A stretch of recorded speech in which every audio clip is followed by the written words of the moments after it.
Olá, meus amigos! Sejam todos muito bem-vindos a mais uma aula do nosso estudo do livro Nosso Lar. Hoje nós vamos abordar o capítulo 36, que se intitula O Sonho. Mas antes, eu convido a todos a fazer uma oração. Então, vamos agora juntos fechar os nossos olhos, vamos elevar o nosso pensamento a Deus e a Jesus, agradecendo pela oportunidade de estarmos juntos aqui em mais uma semana de estudos, agradecendo pela presença dos amigos espirituais que estão aqui conosco, que sempre nos inspiram, aqueles que vêm também para aprender conosco.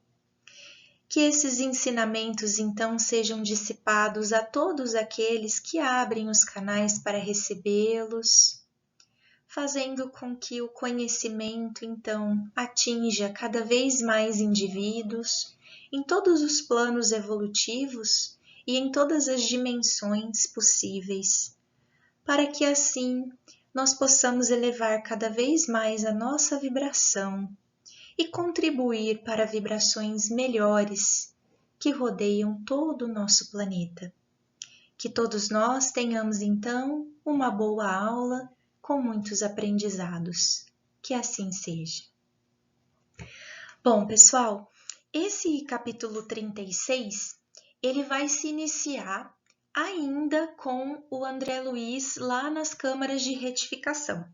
Então, vamos lembrar que nós estamos estudando aí as experiências narradas pelo André Luiz em vários capítulos, né?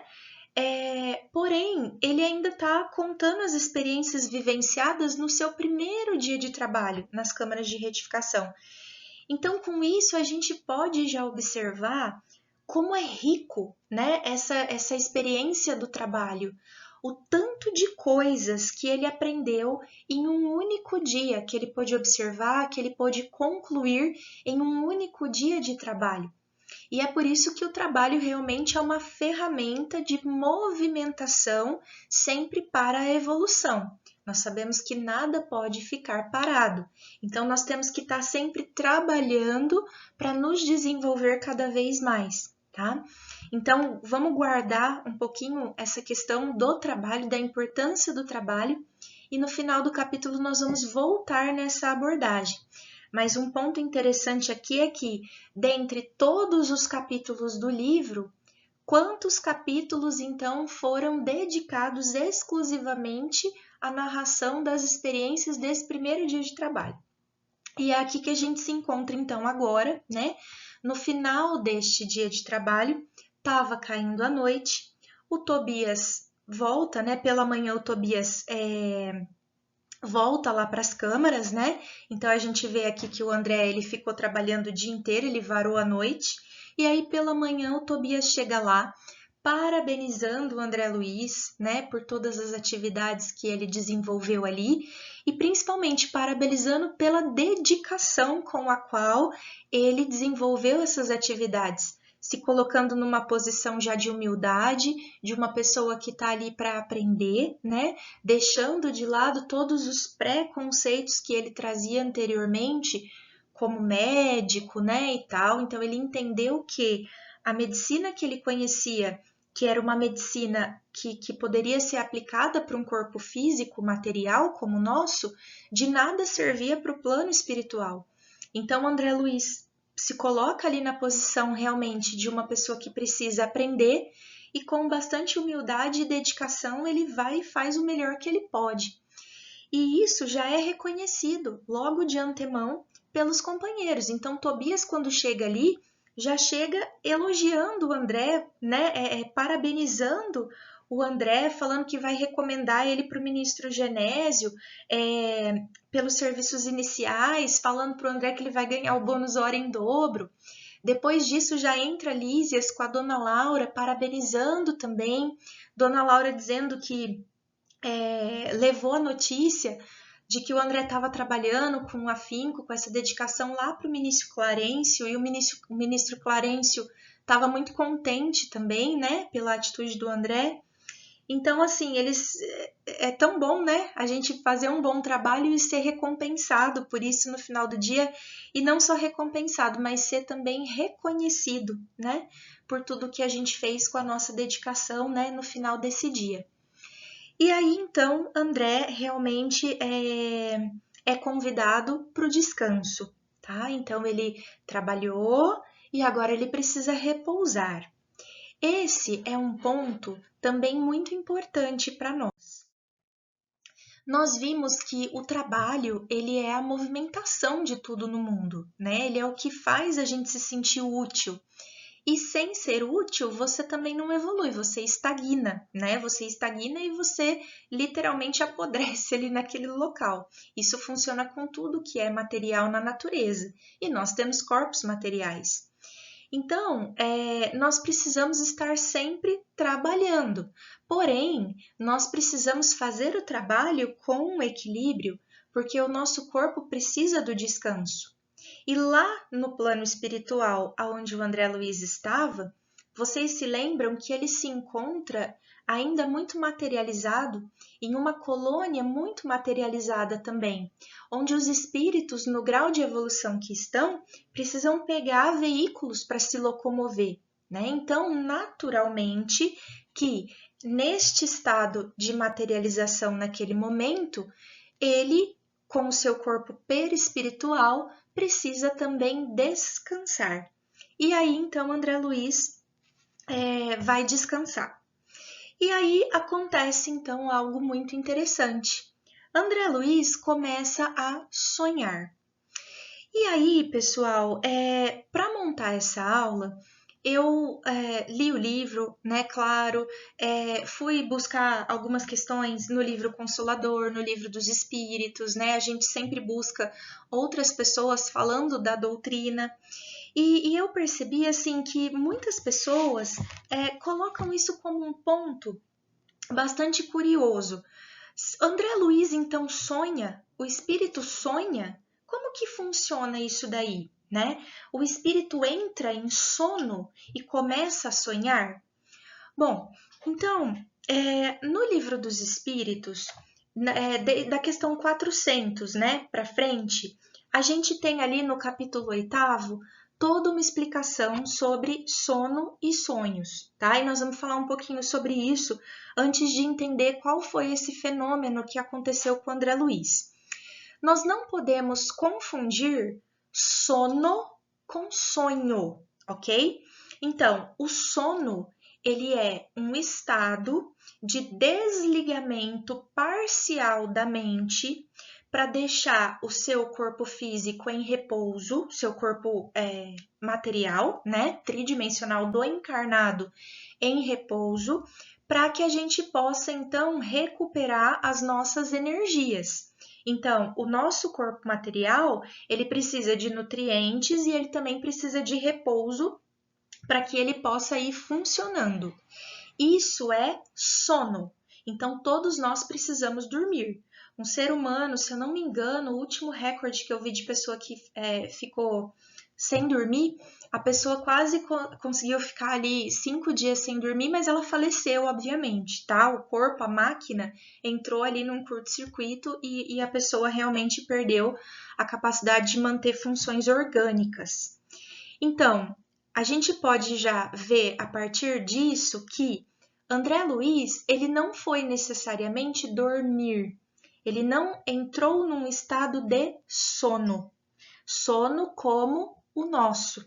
Então, ele se deita, ele fecha os seus olhos e aí ele relata, ele começa a relatar então que ele entra em um processo, ele começa a ter visões, então ele vê um senhor vindo até ele, esse senhor pega na mão dele, leva ele até um bosque.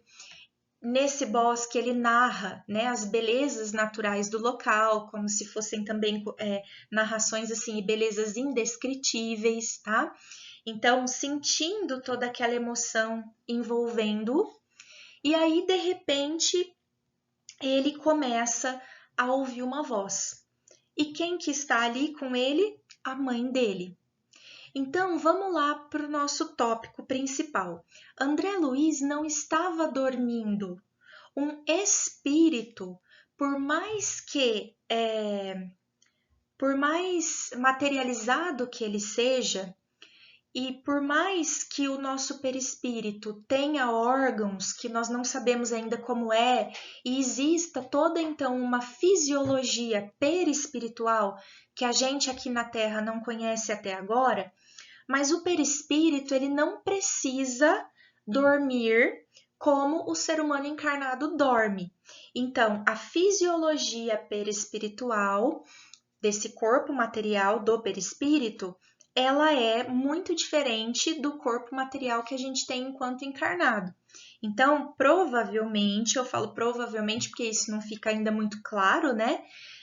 Nem tanto no livro dos espíritos como nem aqui no livro do nosso lar, mas provavelmente o perispírito, então o espírito que está envolvido pelo perispírito não precisa dormir. Então André Luiz não dormiu para sonhar, tá?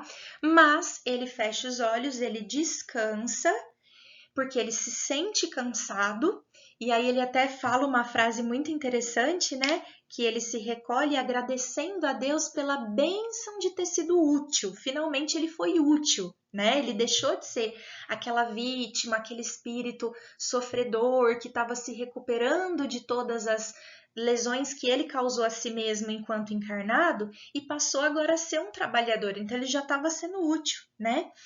E aí ele até fala um ponto assim interessante, que essa vigília de ser útil foi tão proveitosa que ele não teve nenhum pensamento desagradável, tá? Por isso que a gente brinca, né? Que a cabeça vazia é a oficina do diabo. Se você não é útil, se você não tem nada para fazer, você começa a pensar besteira, tá?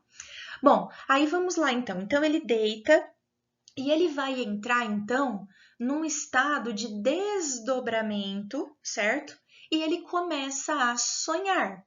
Só que nós sabemos então que o sonho agora, e não o nosso sono, para nós que somos encarnados, a gente considera então, olha aqui, ó, o sonho. Ele é um estado de liberdade parcial do espírito durante o sono físico. Isso é sono para nós, encarnados, tá? O corpo descansa, mas o espírito então vai se afastando e vai parcialmente aí, com esse afastamento parcial, viver as suas experiências espirituais. Então, durante o sonho, é possibilitado que a gente faça reencontros espirituais, tá? Com pessoas que a gente tá ali em afinidade, e aí esses reencontros podem ser com espíritos bons, podem ser com espíritos ruins, né? Depende da nossa vibração.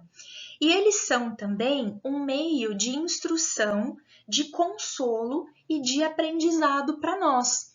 Então, muitas vezes, quando a gente tem algum problema, a gente está assim vivenciando alguma situação que a gente não sabe o que fazer, né? Que a gente está muito angustiado, é muito possível que, se durante o nosso sono a gente sonha e a gente vai para o mundo espiritual, os nossos mentores espirituais, os nossos amigos espirituais estejam lá para nos guiar, para nos orientar. Mas isso vai depender da nossa vibração antes de dormir, dos nossos pensamentos que a gente teve durante o dia, tá bom?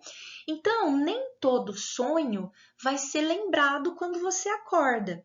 Porém, o subconsciente sempre vai registrar o que aconteceu durante aquele período de sonho, ok? Então, para nós, o sonho comum, ele vai ser o resultado de impressões que o nosso cérebro, as nossas memórias e as nossas fantasias vão captar. Não é em todo sonho que você vai se encontrar com espíritos e tudo mais. Depende muito do seu dia a dia, tá? Porém, quando esse sonho ele tem uma experiência espiritual, que é muito interessante, inclusive para nós, né? Aí você tem o que então? Um desprendimento parcial do seu espírito, né? Que aí vai possibilitar então um contato com os planos mais sutis.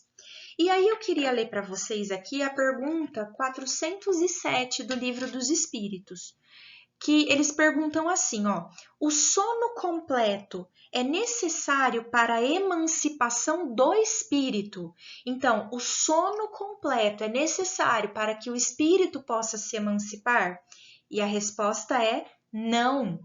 O espírito, ele recobra sua liberdade quando os sentidos se entorpecem. Ele aproveita para se emancipar de todos os instantes de repouso que o corpo lhe dá.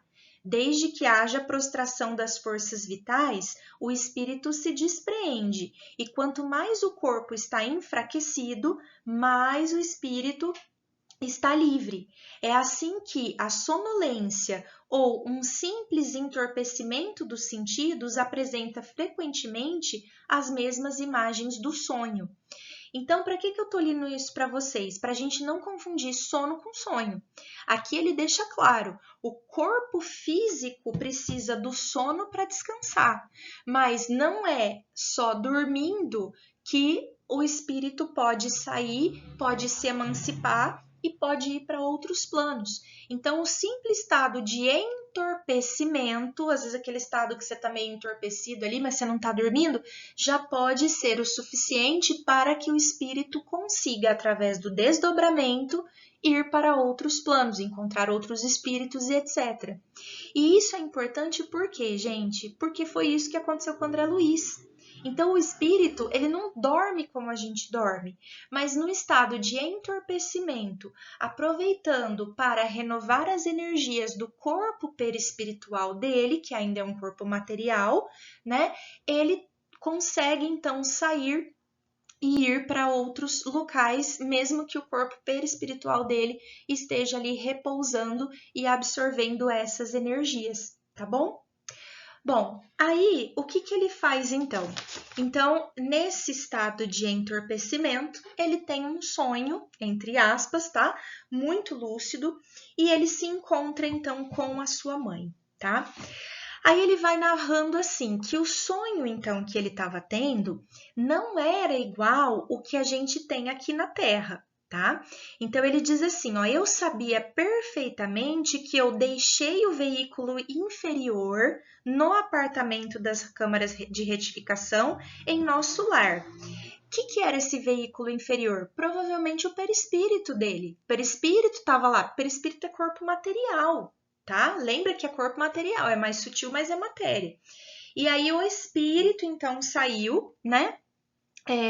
Das câmaras de retificação lá no nosso lar, e ele tinha plena consciência. Então também não é como nós, que a gente vai tendo assim imagens, né, coisas que às vezes não são muito nítidas, tá?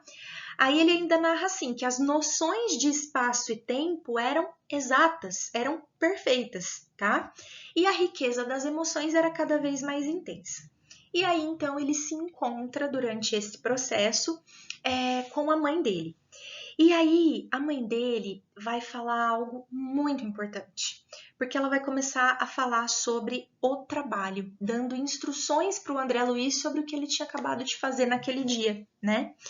E aí eu acho muito interessante, porque ela diz assim, ó, como vês, meu filho, o trabalho é tônico divino para o coração. Numerosos companheiros nossos, após deixarem a terra, demoram em atitudes contraproducentes, aguardando milagres que jamais se verificarão. Reduzem-se desse modo formosas capacidades de realização a simples expressões parasitárias. Então, o que ela está falando aqui? Que muita gente, quando parte para a vida espiritual, ao invés de se voltar para o trabalho, fica ali melindrando. Nossa, mas o que aconteceu comigo, né? Eu fui para um lugar ruim, a minha vida foi injusta, etc e tal. E aí você acaba virando, então, um parasita, né? Porque são expressões de inutilidade. Então, a gente já vem falando isso em várias aulas aqui, né? O André Luiz, ele tem mostrado pra gente, toda vez que ele tenta ser melindroso, ele leva uma corrigida, né? Então, se acontecer alguma coisa errada, se você fez alguma coisa errada, tal, para de melindrar, bola para frente, vai ser útil para alguma coisa. Isso a gente está observando que é realmente algo de dignificação mesmo do Senhor em todos os planos, tanto faz se você está encarnado como se você está desencarnado, né? E aí ela continua, né, dizendo assim das desculpas que as pessoas utilizam, né, para não trabalhar, para não fazer nada de útil. Então as pessoas falam que se sentem sozinhas, né, que não concordam com o meio que faleceram, né, ou seja, que passaram para o plano espiritual.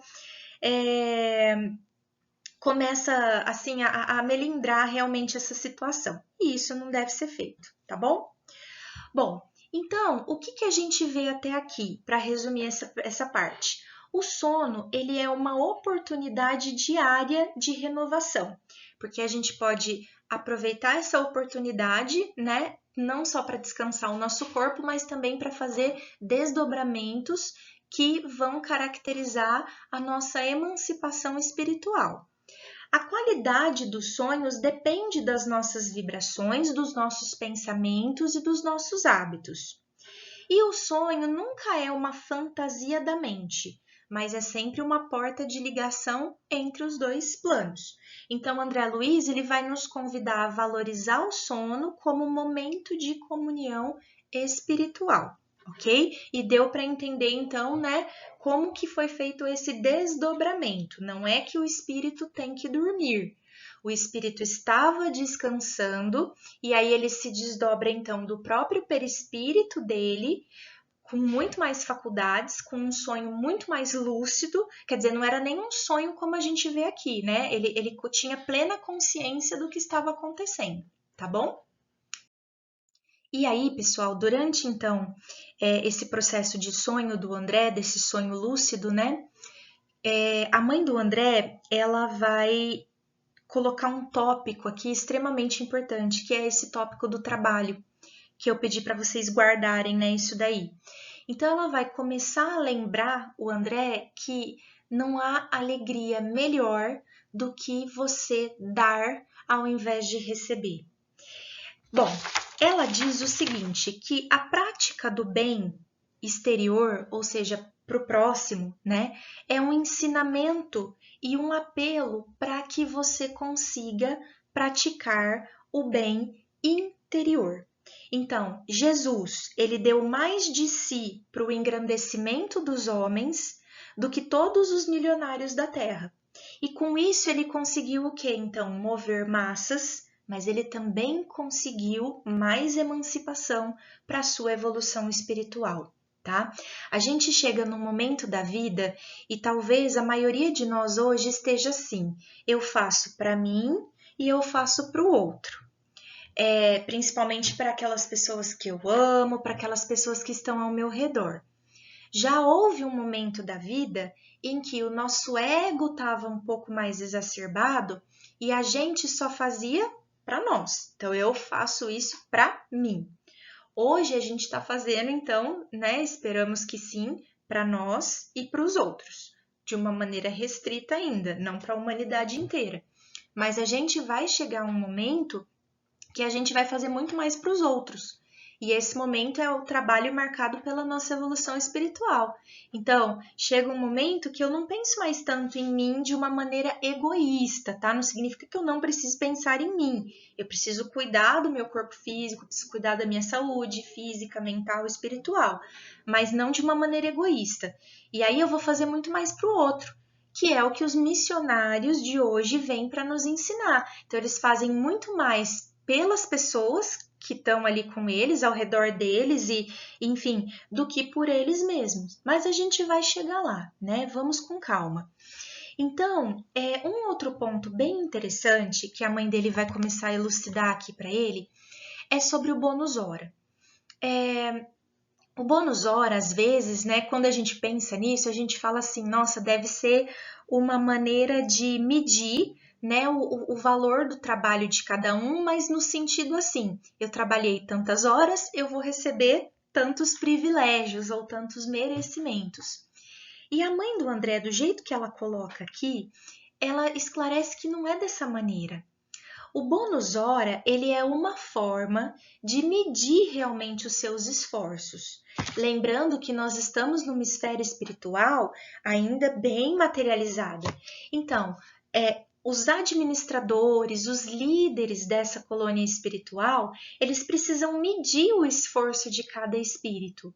Mas não é uma tabela como a gente tem aqui na Terra, sabe? Eu trabalhei tantas horas, eu vou ganhar tanto. Então, assim, eu trabalhei tantas horas lá, eu vou ter os esforços, né, redobrados ou etc e tal. Não é isso.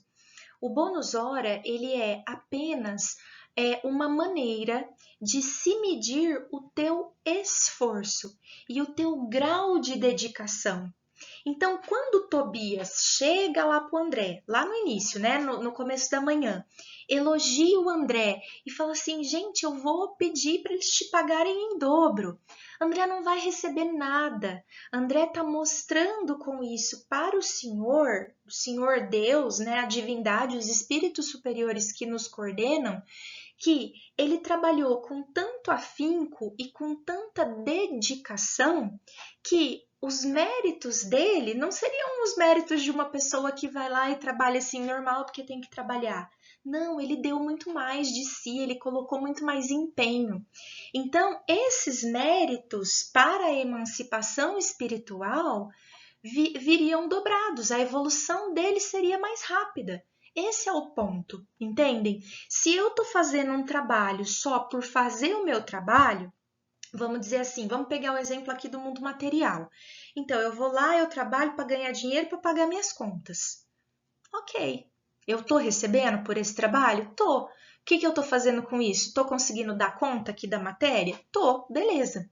Mas se eu usar a minha oportunidade de trabalho, qualquer que seja, para fazer além, porque quando a gente está trabalhando, a gente está fazendo algo útil. Se você trabalha com outras pessoas, você está tendo a oportunidade de conviver com essas pessoas e fazer a caridade para elas. Que tipo de caridade? Caridade material? Não, caridade moral. É uma conversa, é usar o seu trabalho para o bem da humanidade, não importa o que você faz. Então, assim, ó, a minha função é limpar alguma coisa, como o André começou. Então, eu vou colocar o que? Energia, eu vou colocar vibração. Olha, eu vou deixar esse lugar limpo, eu vou deixar esse lugar brilhante, eu vou deixar esse lugar com um odor que quando as pessoas cheguem aqui, elas se sentem bem. Olha que coisa mais importante. Ah, eu tenho um trabalho, nossa, não sei, é uma função muito difícil, uma função muito complexa, que serve ali para inventar alguma coisa para o bem da humanidade também. Então, toda essa energia que você coloca no seu trabalho é o que vai determinar a quantidade de recebimento, ou seja, de pagamento que você tem. No mundo espiritual é assim, não é dinheiro em matéria, mas é oportunidades de elevação e de emancipação espiritual para você fazer uma caminhada mais rápida. E a gente pode, então, colocar isso em prática aqui já como encarnados, não precisa esperar chegar lá, não. Então, pega o seu trabalho e usa o seu trabalho não só para ganhar dinheiro e pagar conta. É uma oportunidade de fazer algo por alguém, certo? Independente da função que você exerce. E aí, a mãe do André Luiz, ela fala assim, ó, que essas tabelas, quadros, né, pagamentos, então, são modalidades de experimentação dos administradores.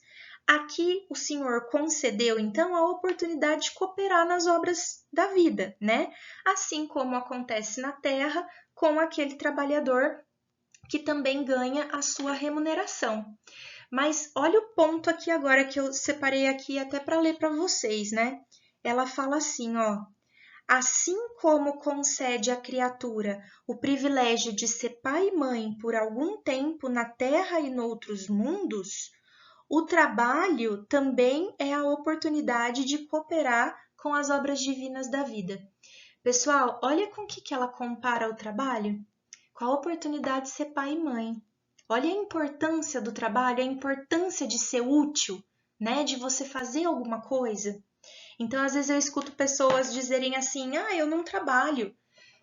Você não trabalha às vezes fora com uma profissão, mas dependendo do tipo de trabalho que você faz dentro da sua casa, do tipo de trabalho voluntário que você faz, da caridade, do dízimo que você provém, pode ser que os seus méritos sejam muito maiores.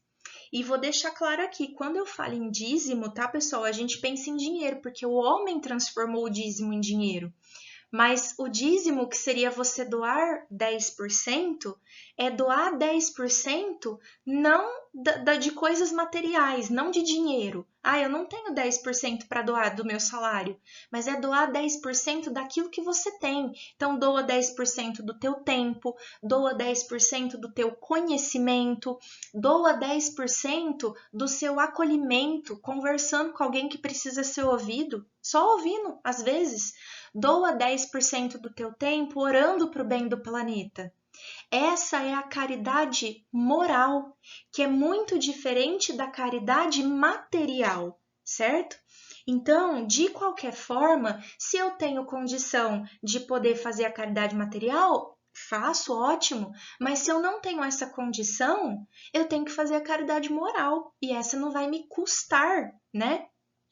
Nada, vamos dizer assim, tá bom? E lembrando que quem tem a condição de fazer a caridade material tem obrigação de fazer as duas, a material e a moral, porque às vezes também a gente quer só dar dinheiro, né? E esquece da caridade moral, que é muito mais importante, ok? Então, pessoal, eu acho que fica claro nesse capítulo não só essa questão do despreendimento espiritual para um sonho, como ocorre, que é bem diferente do daqui da Terra, mas também a importância do trabalho, sabe? E como é feito essa bonificação do bônus hora lá no mundo espiritual, que não é uma medida em moeda, não é uma medida fixa, ela vai depender realmente do empenho que você colocou, né? Da dedicação que você colocou para fazer aquilo. E lembrando, né, só para a gente finalizar, que lá não tem erros, né? Aqui às vezes a gente trabalha e não tem o reconhecimento necessário, não recebe a remuneração necessária, mas lá não tem esse tipo de injustiça. Os administradores, os líderes são extremamente preparados, né, para verificar isso, e os espíritos conseguem então realmente enxergar as nossas verdadeiras intenções. Então, o nosso pagamento lá, ele nunca vai ser injusto, tá? E vai depender do nosso grau de dedicação. Que a gente possa começar então a fazer isso aqui no planeta Terra, enquanto encarnados, antes de chegar lá. Tudo bem, pessoal? Que todos tenham então uma boa semana e a gente se encontra então na nossa próxima aula. Até mais!